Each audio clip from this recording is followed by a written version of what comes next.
Chapter 55. Part 2. Now there is the removing part, she states, and grabs her bag and pulls out a kit, and unfolds it to reveal knives. I personally like to use a knife and bring knife play into the mix. But wouldn't that cut him? She shakes her head as she picks up the knife from her kit and turns it to me. No, you just have to be careful. You scrape the wax off, but they might have that fear you could nick them. Just have the permission of your partner before doing something like this. Loren places the knife carefully on Milo's flat stomach and he slightly gasps. Loren smiles as she holds the knife at a 45-degree angle against Milo's stomach and lightly scrapes the blade along his skin, removing the hardening wax. With her other hand, she gently strokes his skin, taking it off, and I watch the dried wax fall to the floor.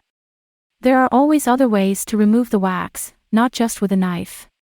Another way is with a flogger or a paddle and have fun removing different pieces. Also, there are a lot of people who use massage oil before putting on the wax, but it just slips off. I like to have the pattern on and let it dry, so I sometimes add the massage oil afterwards so it can come off easily, she tells me as she grabs the oil from her bag and slowly puts the oil onto his skin. He lifts up his leg and she asks him, "Too cold?" "Yes, mistress," he breathes. "I'll heat you up," she says to him when she uses her hands to remove the hardened wax from his skin. "See how the wax comes off easily?" She asks me and I nod as she continues to take off the wax from his legs to his stomach, using her massage oil and her hands without any effort. "You okay, Milo?" she says softly, looking down at him with a smile as she strokes his cheek. "Yes, mistress," he mutters as Loren unclips the strap from the metal loop and she takes his hand and gently helps him up. She then turns her attention back to me. "So essentially that's how you do wax play. Now I'm going to have him go get cleaned," she informs me. She looks back at Milo and asks him, "Milo, can you go to the aftercare room for a little bit, please?" "Yes, mistress. I'll be there in a while." Lauren's sub walks away into another room while Loren and I went to go sit down on a red sofa.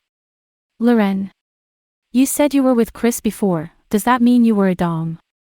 I ask, but a part of me does not want to hear this and I should keep my mouth shut. She nods.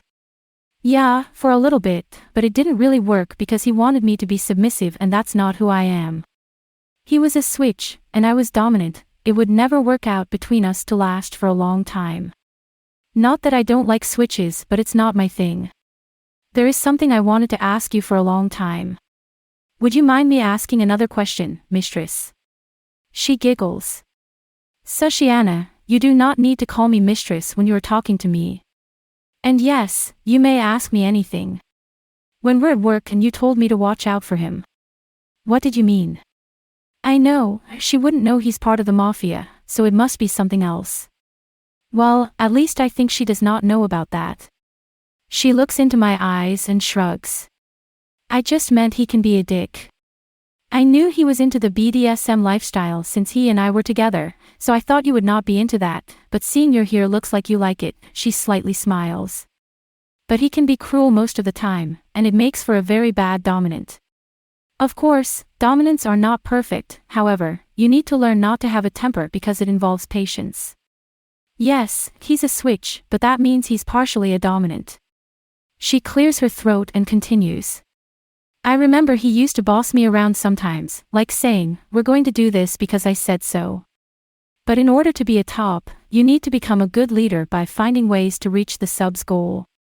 The goal can be anything defined by the sub, such as wanting to get in shape, eating the right foods, or wanting to learn to manage emotions.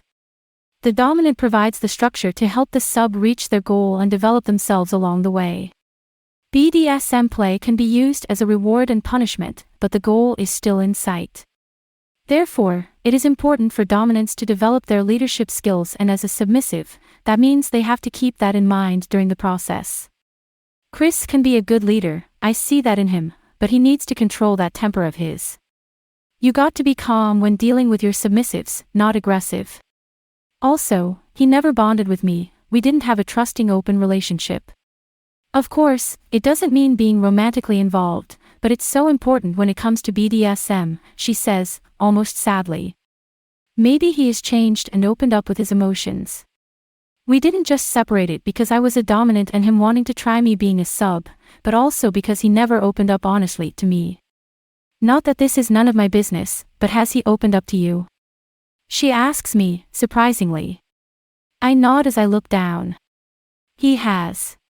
I hope he has opened up fully to me. He has been vulnerable with me, but I am not very experienced to know if he has been trustworthy. Elijah comes back and says, "Hello, ladies." "Hello, Elijah," Loren says as Elijah steps further into the room to where we are seated. "Sushiana, did you learn from Loren about pet play?" "Yeah, and wax play too," I inform him. "I think I had enough for today." "Well, at least for tonight."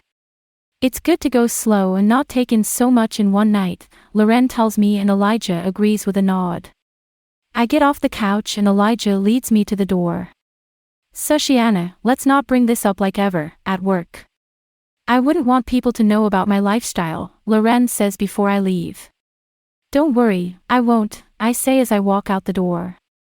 I mean, I wouldn't want anybody to know either that I am into BDSM. Good goodness, what am I getting myself into?